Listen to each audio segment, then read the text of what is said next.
2019, we saw that new sport coming up. We saw some crazy pictures with people on wingboards. So they jump on it, and from the first moment, they feel comfortable. That is very important. And Switzerland is well known as reliable, high quality.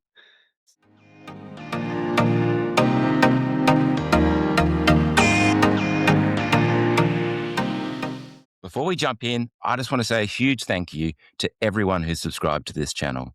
Your support really means a lot to me. If you haven't yet subscribed and you're enjoying these conversations around foiling, hitting subscribe really helps. So today we're joined by Karl Müller, the founder and managing director of ENSIS. And welcome to the Foilers podcast, Karl. Great to have you on. Hello, everybody. Look, I understand that you started ENSIS back in 2019. Can you take us back to how it all began and what sparked its creation? Well, that's a short story. Actually, in 2019, we saw that new sport coming up. We saw some crazy pictures with people on wingboards, wings. And at that time, I was working with Balz Müller, our team rider.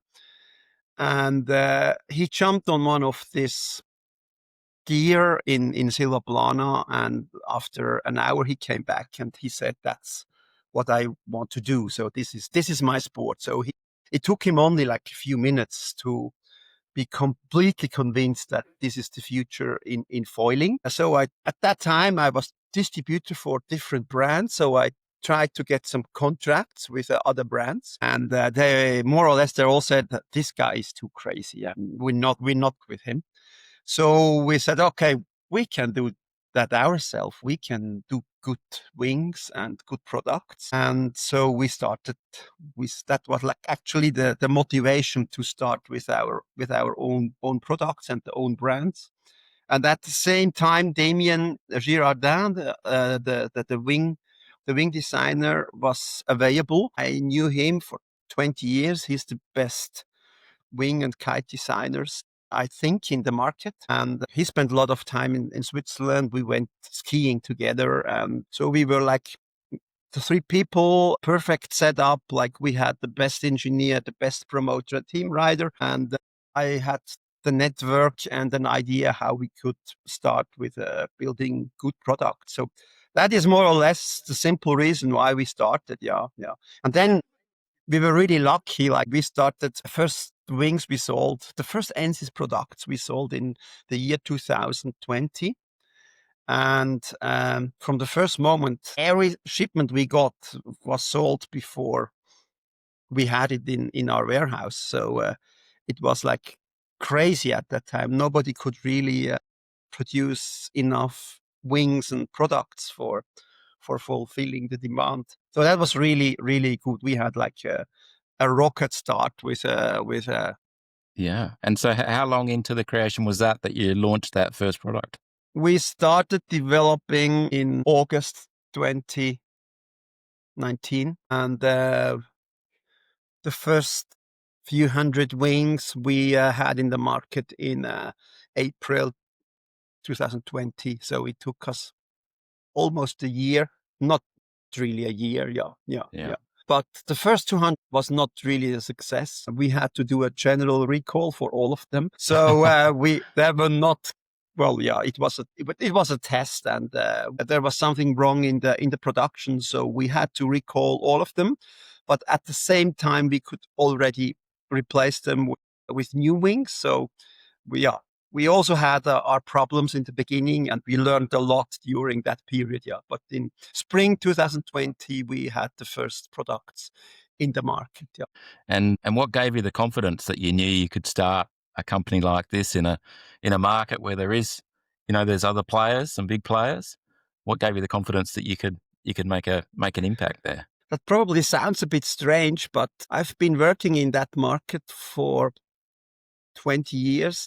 First, I was a team rider in windsurfing. Then I finished my studies in economics, and I started with my own distribution. I worked with a lot of different brands, and I thought, well, I can do that better, or at least as well as lots of other brands do it. And I had a good team in the background, so I was confident that we can do something good. Yeah, yeah.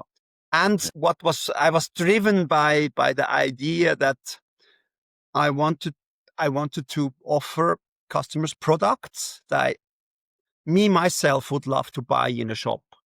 So that was like my main motivation. There was a lot of products in the market, but in the end, yeah, not really what I thought. Well, were some brands doing really good things, and I just thought, yeah, we can do that. And in terms of team, I'm going to feel a bit silly if I get this all wrong, but is Balz Müller related to Karl Müller? No, he's not. No. Well, a lot of people think he's my son. He could be my son, but he's not. Not Müller is just a very common name in Switzerland. Actually, he lives for the other part in Switzerland. Actually, I sponsored him or I supported him for a long time, and but we're not related. Like he's completely yeah.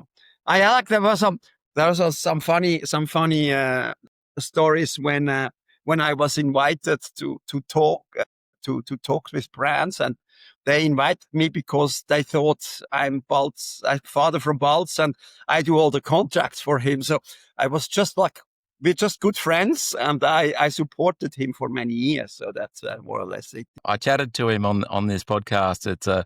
It's a great episode. He's full of energy, and so many people I talk to, he inspires.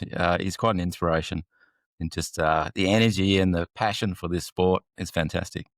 Yeah, yeah, he's really. I mean, as having him as a team rider is actually, I think, the best thing you can have. He comes up with new ideas. Like, I mean, he wakes up in the morning, he opens his eyes, and he has new ideas. So that's how he works. And he calls me, and I thought about that and that. Lots of ideas. They're crazy, but sometimes you have to be crazy to bring up new things or new ideas.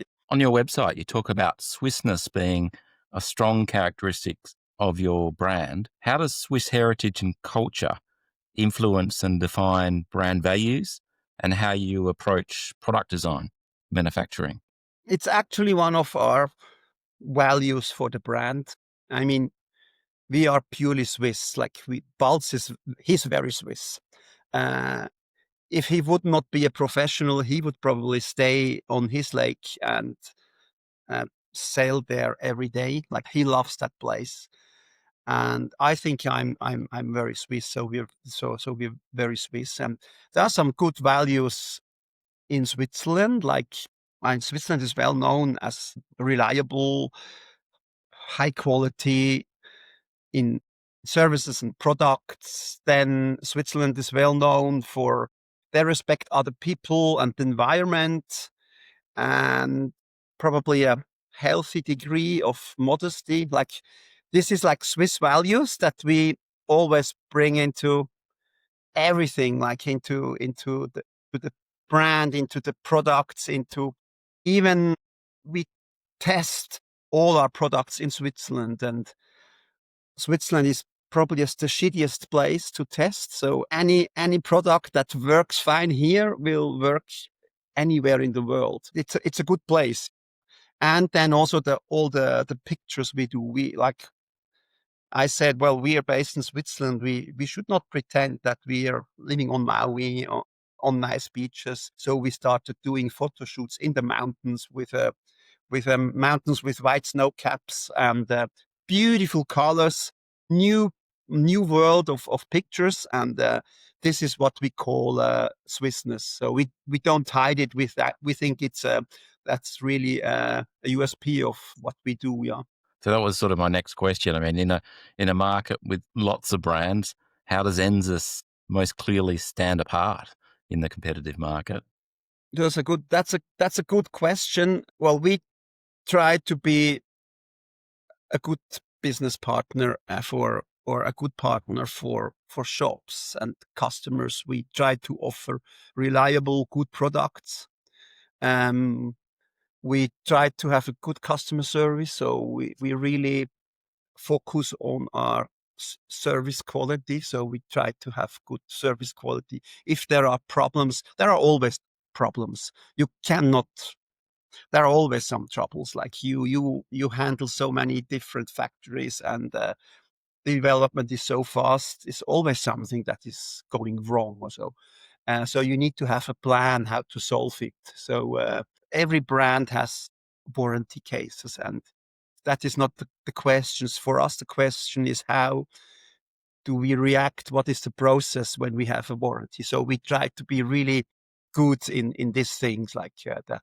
If there is something, you get an answer, we get a solution, we try to solve it quickly, that everybody can go back to on the water as quick as possible. That's the only thing that counts in our eyes.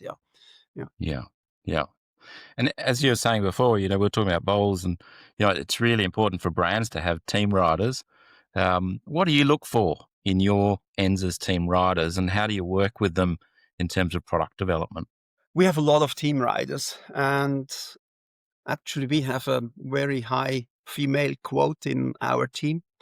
So we see, like, this is one of our, but this is also Swissness, like, women are 50% of the population. If I look at the sport, all the products, the development, the communication is purely focused on men.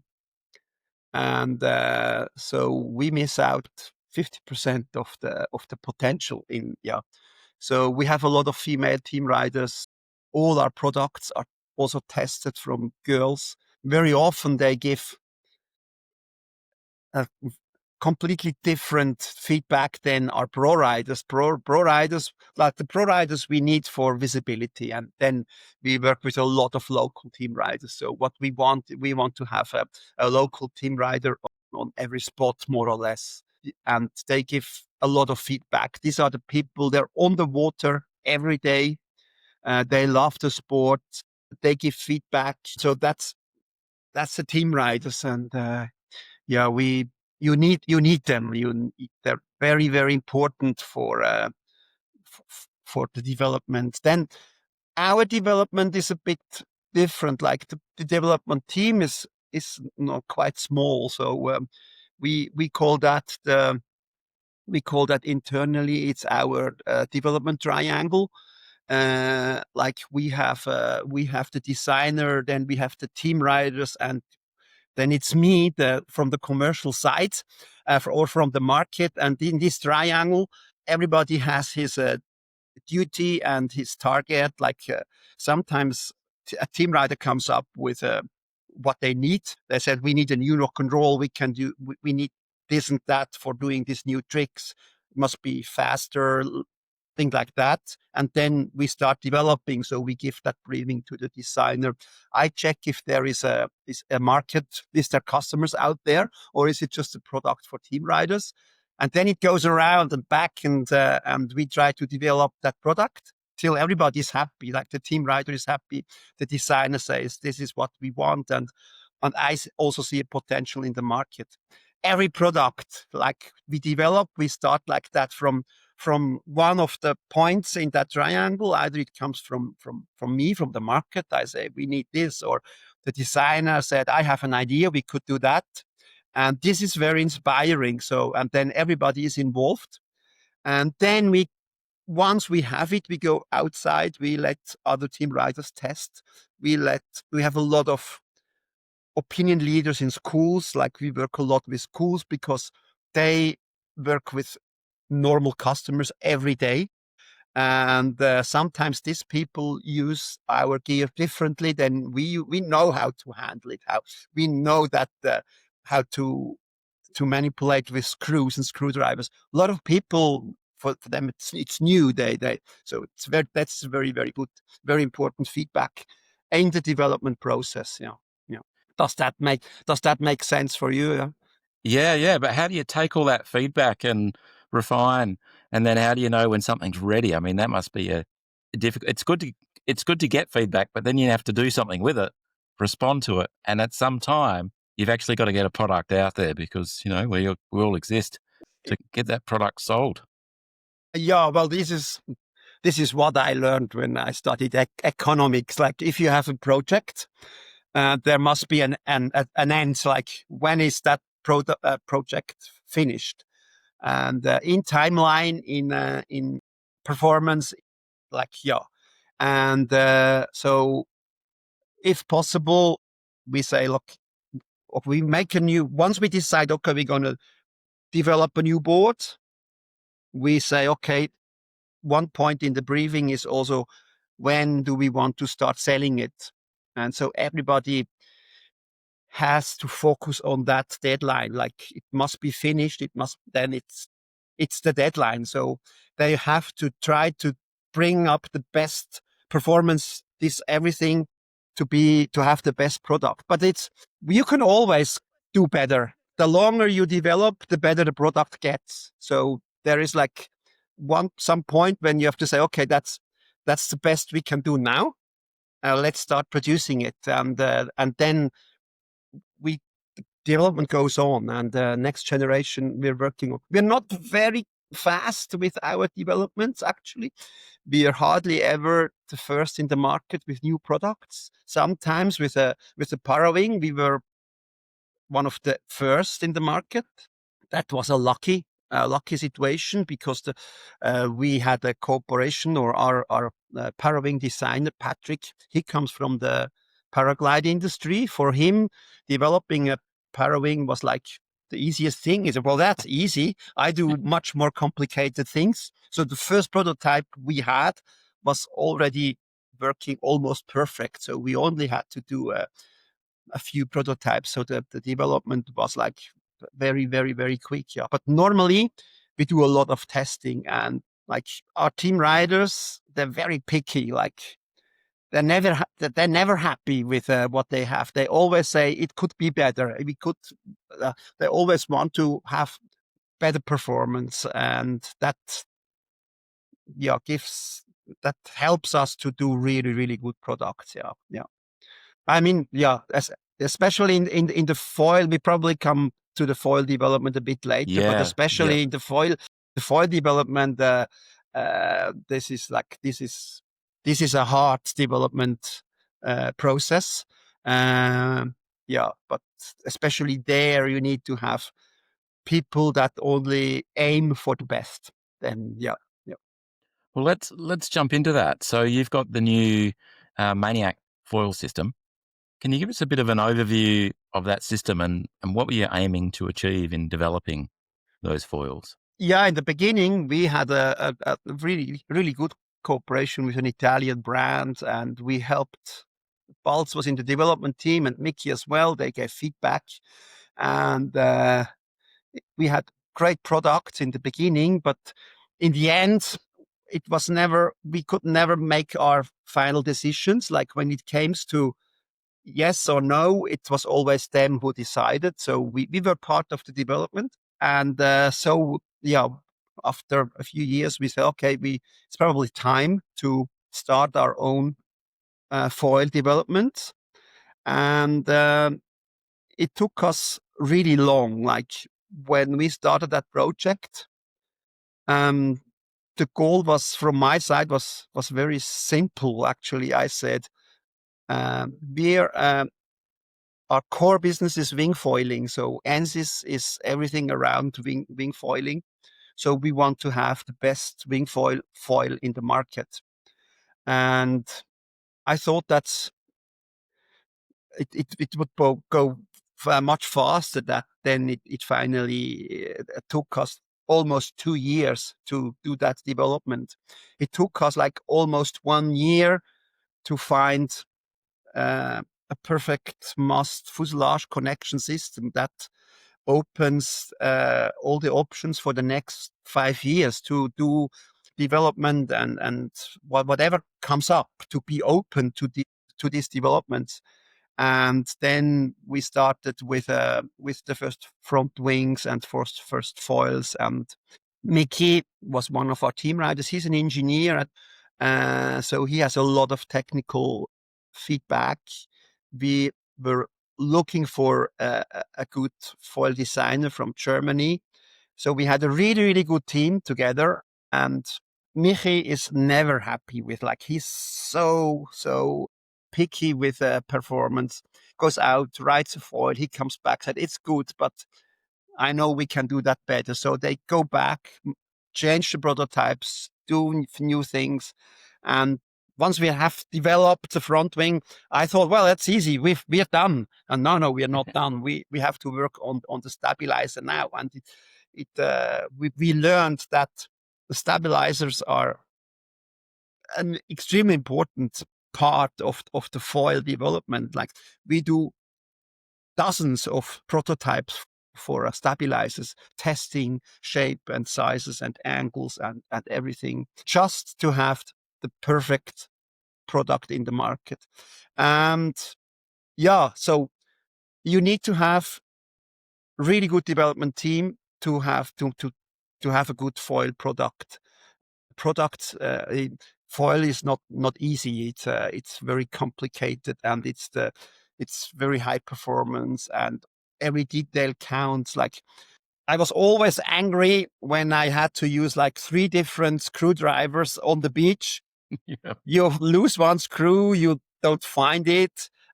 You miss one screwdriver, you lost it. You give it to some of your friends, it never comes back, and you're there, and you cannot mount or assemble your foil. So one of the points was, I said, we want to have a screw system throughout all the ENSIS products and also the foils, where we can use one tool. Like, so all the screws there use Torx 30, like one tool for assembling, for mounting, for everything.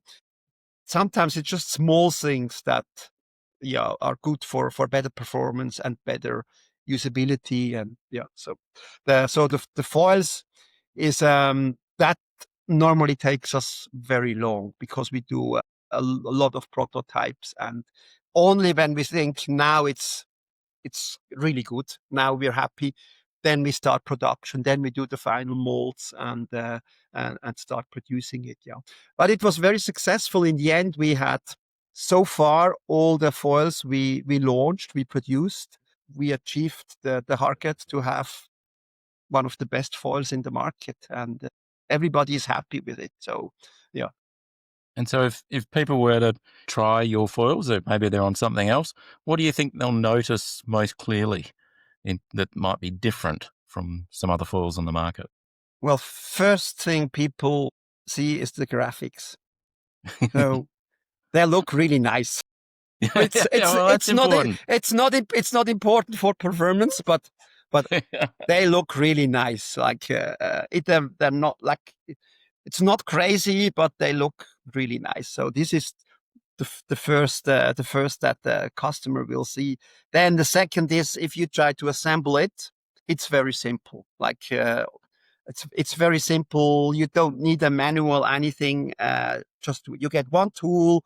All screws are labeled. Then these screws on the front wings, on the mast. It's shown what screws you should use. So it's very simple. So this helps a lot. Like, not everybody is an expert out there and knows. Yeah. So normal customers, what they want is, they buy a foil, they assemble it, they go on the water, and it must work easily. And so what they notice, this is what they notice first. It's easy to assemble, not complicated. Like, what we recommend as a foil set with the combination of a front wing, stabilizer, and mast, this is always a combination that is perfect for 95% of all riders out there in the market. So they jump on it, and from the first moment they feel comfortable. That is very important. So it's easy to get it going. You have a lot of control. That is what they realize. So that was the main focus for performance-oriented riders. They realize that our foils are really fast, very forgiving. Like, in the last development process, a school that is very close to our office, he called me and said, well, I have a project, like a charity project. We collect money, and we do the channel crossing from France to the UK. with like one of our team riders and himself. And he said, "Well, we support that normally." And there was a photographer, and he said, "And I'm looking for a foil."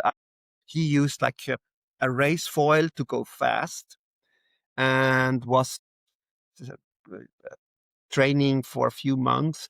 And I gave him one of our new foils, the Infinity, standard size 690, and the standard mast, and told him, "Well, try this one. It is fast. It is very forgiving." And he came back and said, "It is crazy.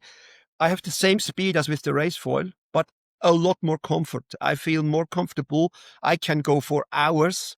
And in the end, I have the same speed." So that channel crossing he did with our, it was a prototype at that time, like, but already from the final mold, everything was like final. And he said this foil is as good as a race foil, but much more easy and accessible. And so that is what we want. Yeah. Let's talk about some of your wings now.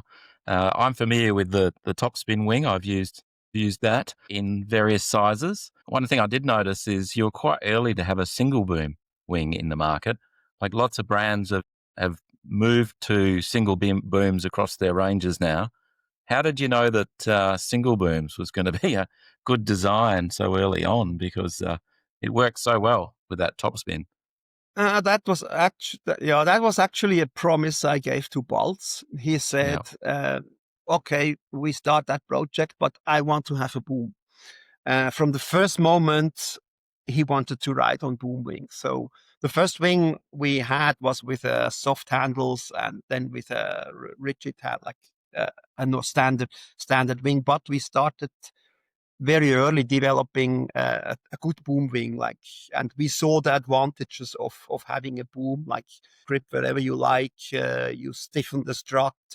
You can create new shapes for the strut and the profile if you use a boom. So they were like really advantages in developing and in riding style. So we very early we decided to go into that.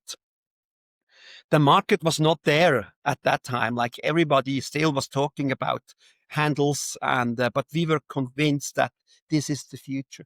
From my side, I come from the windsurfing. I love to have a boom. Like I was used to have that, and there are some advantages with the handles, like packing and everything. And the boom, it's longer, so it's bulky. I'm used to that from the windsurfing. So we are sure that both systems have their advantages. Yeah. And so we develop a handle wing and a boom wing. And then now we see that boom wings are slowly taking over in the market, that everybody comes up with boom wings. And yes, so we were early.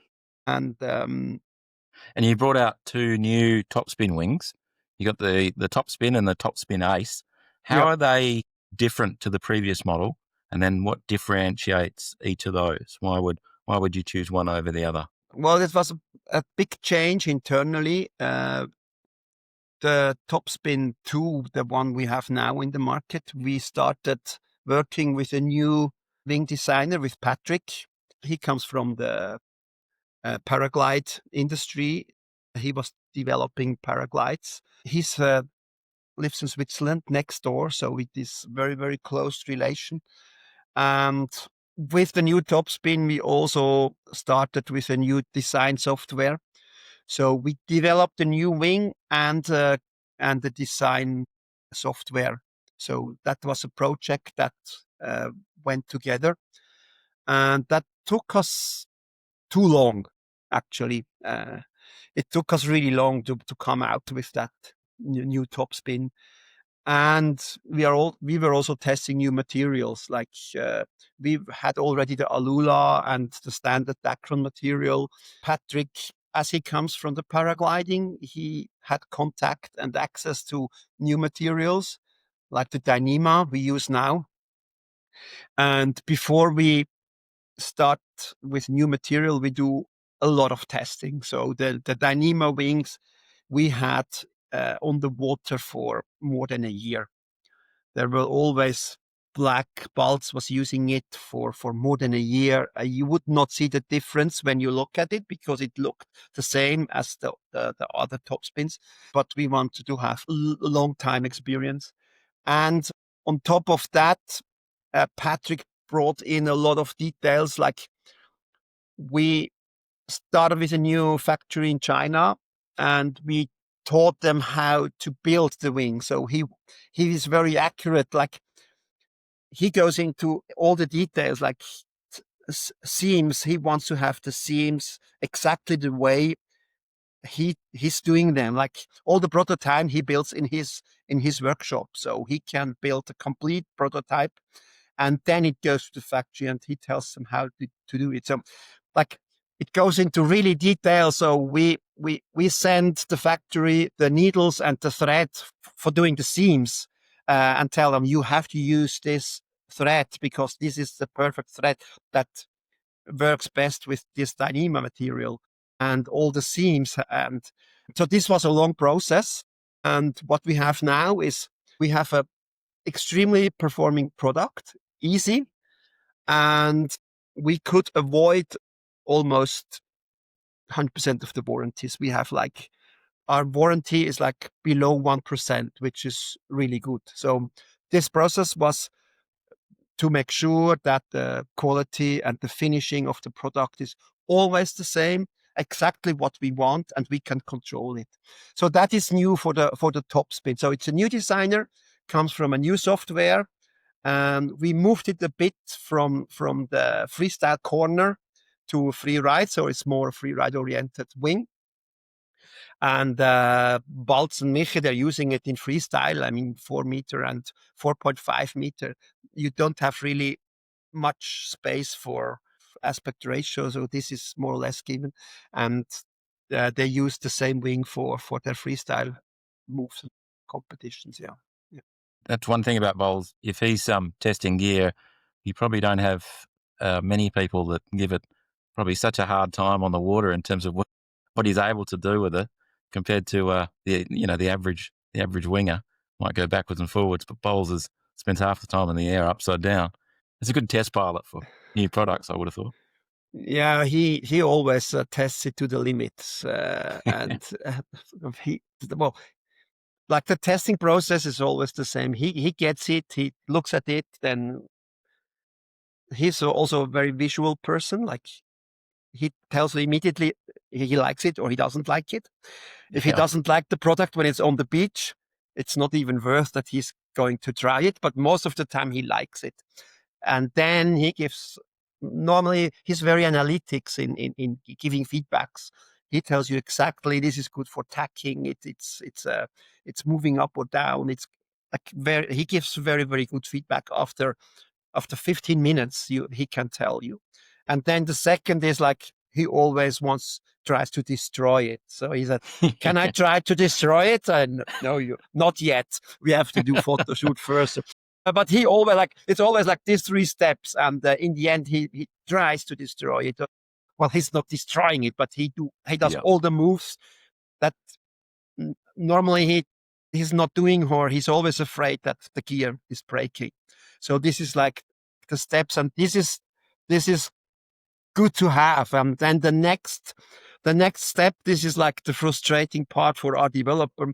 He comes back from the water and he says, "It's all good, but we could do this and this and this and this for the next one." So he when he comes back, he already has some ideas what he would like to have for the next product. So it's never ending. It's stopping. But he is very good in feedback. Yeah. And you've also got the Score and the Score Limited.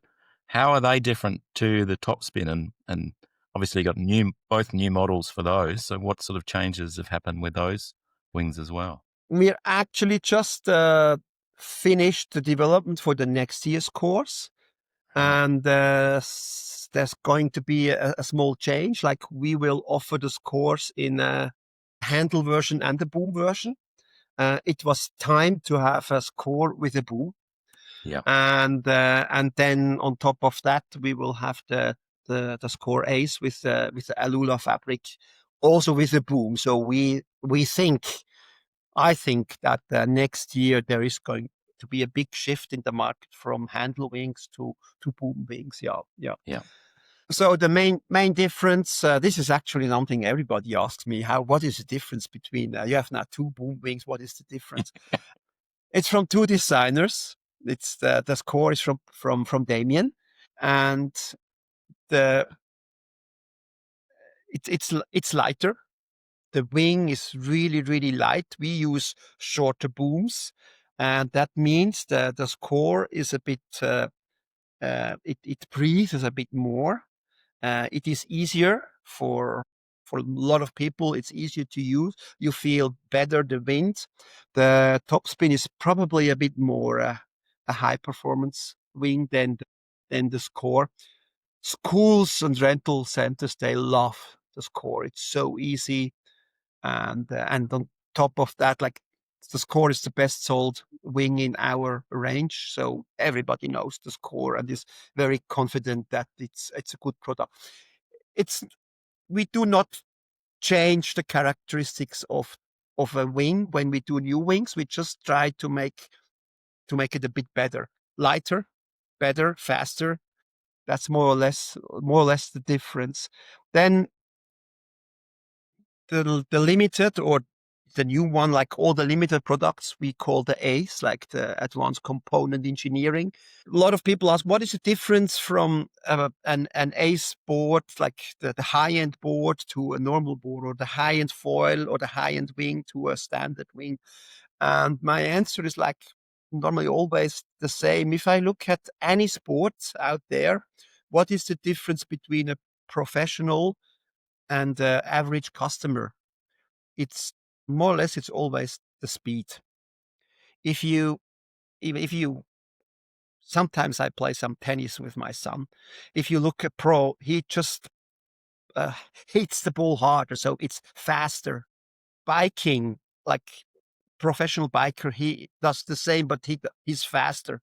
A skier, like, we'll work a lot with a Swiss downhill ski team, with a ski cross team, and all they do, they just ski faster. So Yeah. the pros, they do everything faster. So all our ACE products, the whole ACE line, is designed to go faster and to get the control and comfort when you go faster. So you still, all these pro riders, they still need to feel comfortable when they go fast. They need control. So this is like the top of the top end. So this is like the main difference between our standard products and the high end ACE line. Yeah. Yeah. Before we talk about boards, I want to circle back to the Roger Parawing. In designing that, as you said, you're relatively early compared to some. What were you looking to achieve with that design? There are obviously some challenges with Parawings in the market in terms of, they're very different to wings, controllability, all those sorts of things. But what were the design features you were looking for? We were looking into that market for a while. Then, like, Patrick showed up here in my office with a big smile in his face, and he said, I have something new in my pocket. And he showed me that Parawing. He was like, he had that when he's into a project, he just hides away for a week working on it. And then he comes out of his workshop and he has the finished product in his hands. So he said, I think we should do that. So we tested.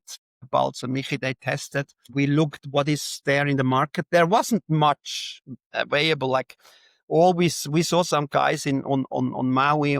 They were doing downwinders. We got some feedback that it's hard to go upwind with these Parawings. So I said, okay, if this sport will become popular, we need a product where you can go upwind. It must be easy, and you must you must go upwind. So that was, from my side, that was actually the only feature I was asking for. We need a product where you can go upwind, and it must be easy. So, and that's what we did. And actually, we didn't really know the demand from the market. So the only feedback we got was from Patrick, Michi, and Balz. The development in these parawings is very, very fast. Like when we launched the Roger 1, we only had in one size. We were already working on the second one, which was really like a big step.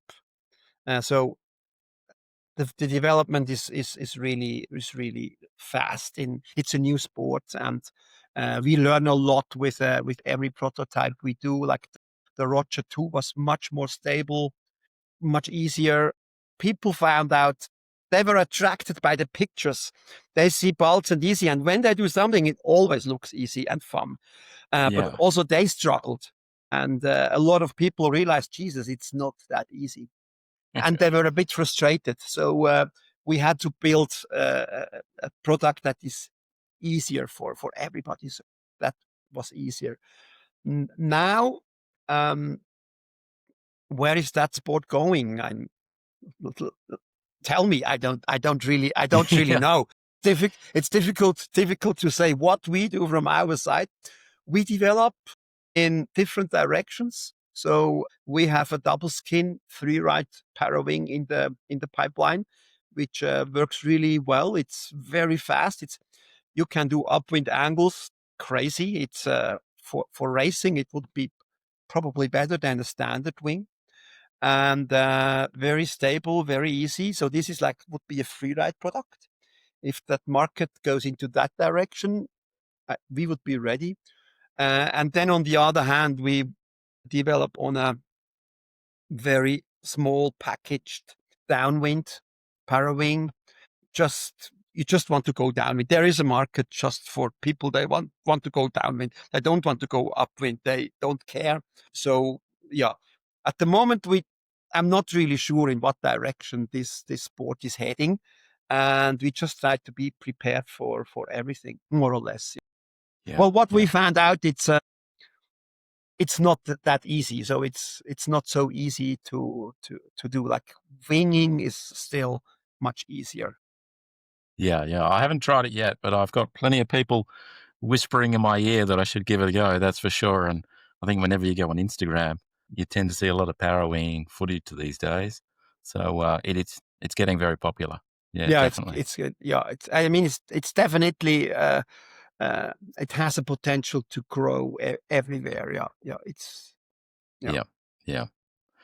To round up the product discussion, can you give us a bit of an overview of the boards you have and your philosophies in developing or designing boards?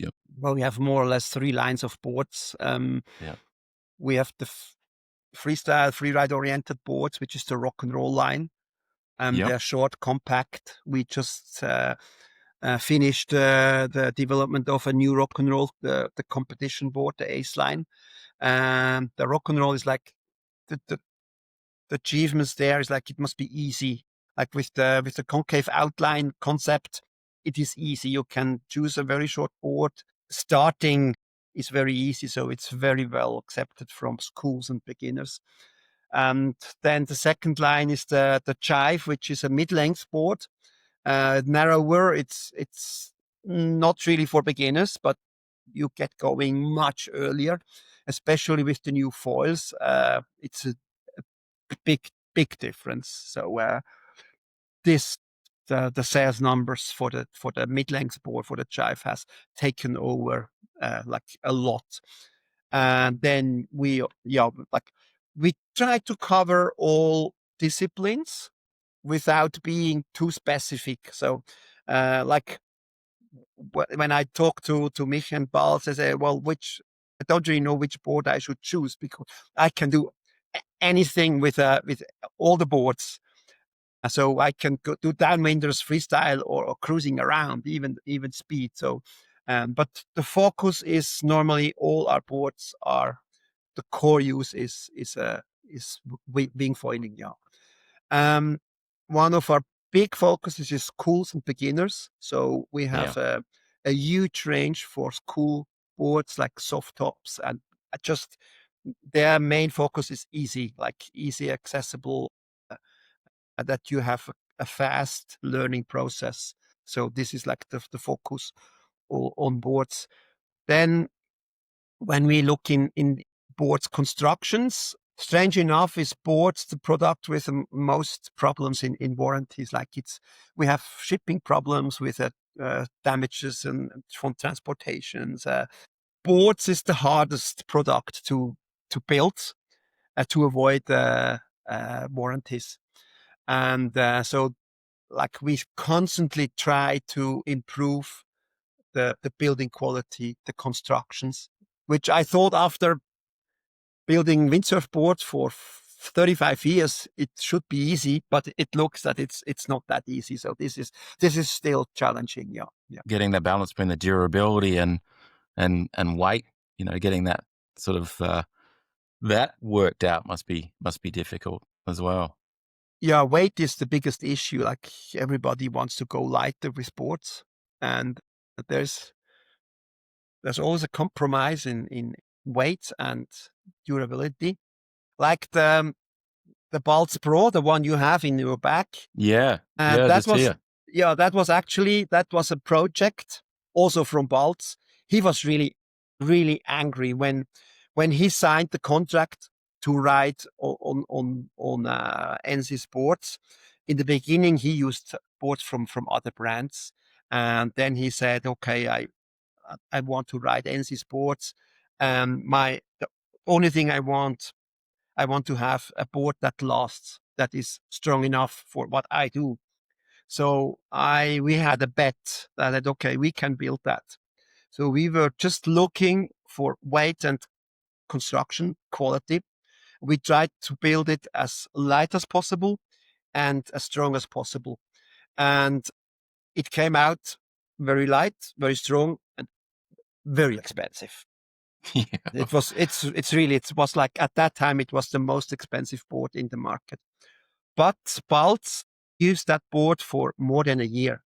And he never had that before. He always like has broken a board after 2 or 3 months, and he could not break it. The board really looked ugly because it was damaged everywhere from booms and rocks and whatever, but it still was in one piece. So it was really, really solid, and it was not super light. But that was not the focus. It was lighter than a standard board, but not super light, but it was strong. So what I want to say, like, you have to find the balance. You have to know what you want. If you want to have a rock solid board, you cannot build it like extremely light. So this is like board construction is like quite the challenge. Yeah. Yeah. Which of the new, and maybe there's something coming out, which of the new ENSIS products are you most excited about at the moment, and why?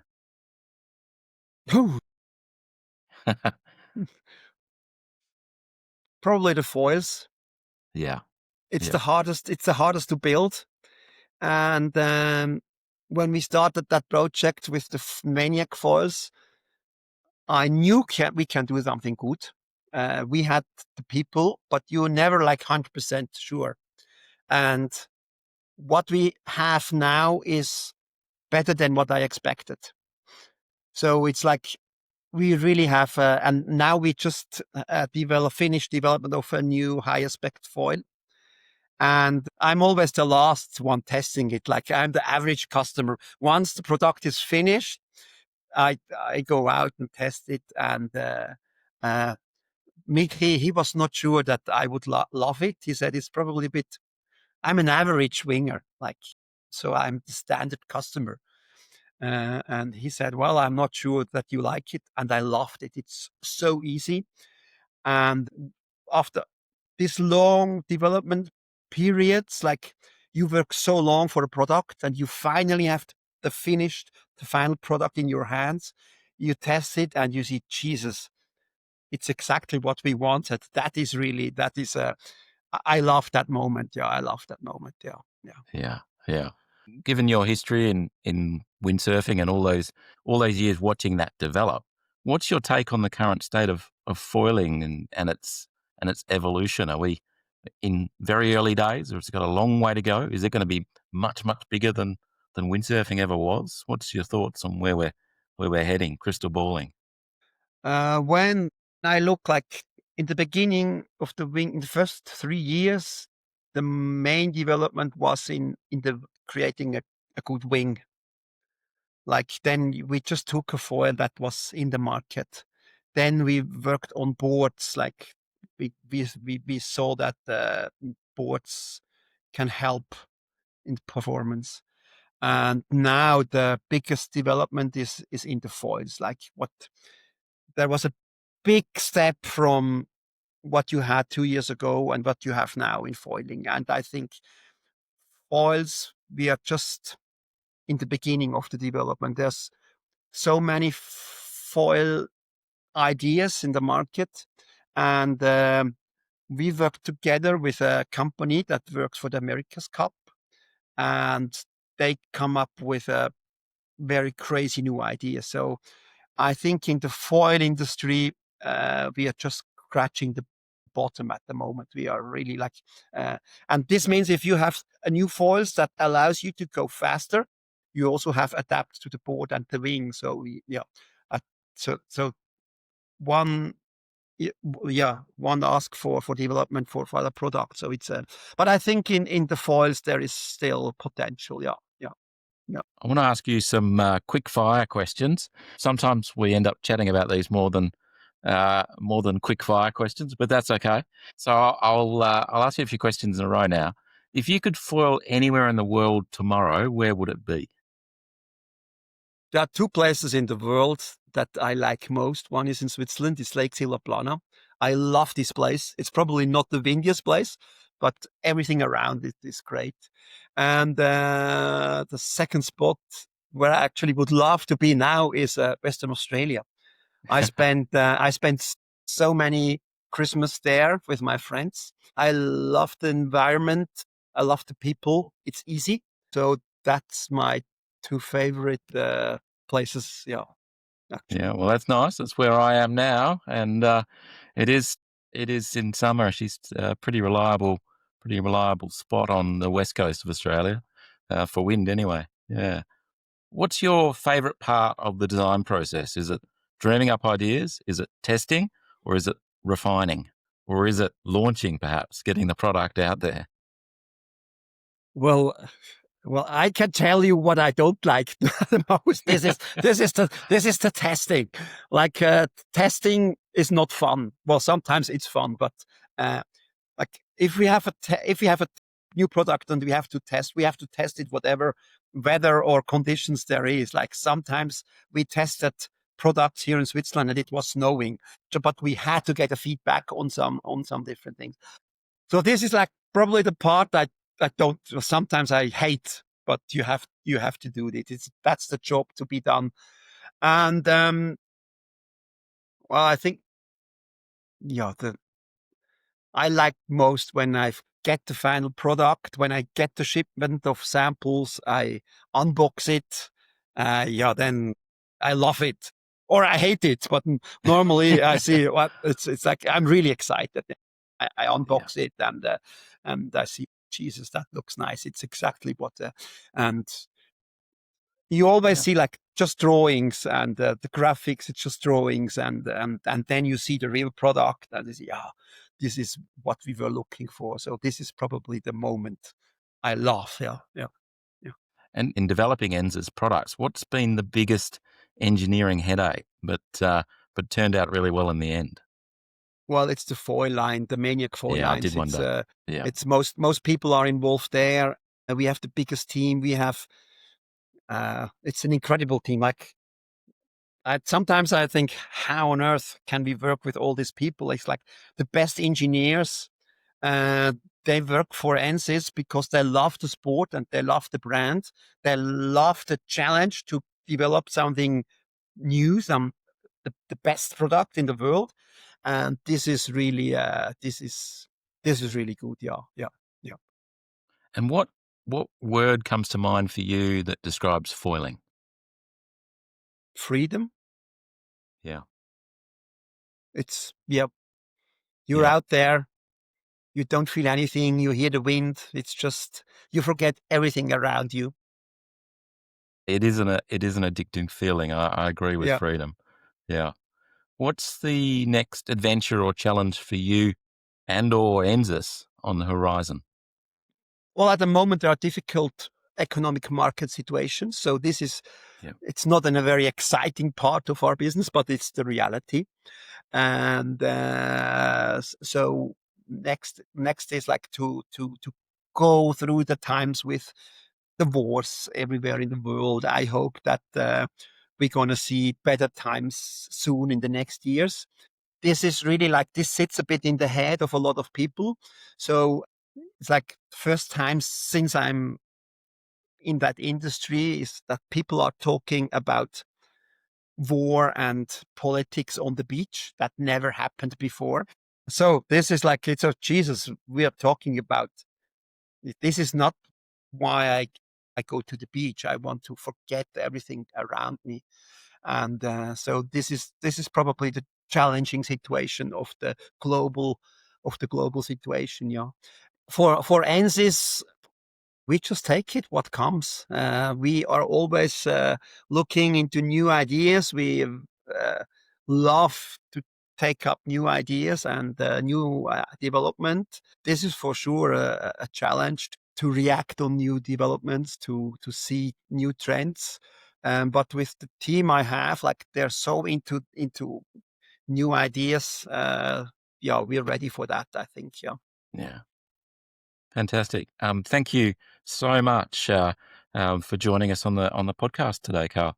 Really appreciate it. Great to chat to you about ENSIS and what's happening in your product range. We'll have to catch up again as new products come out. Yeah, thanks for your time.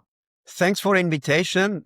Great opportunity. Hope we meet soon somewhere in Western Australia. It sounds great. Thanks, Peter. Bye. Thanks.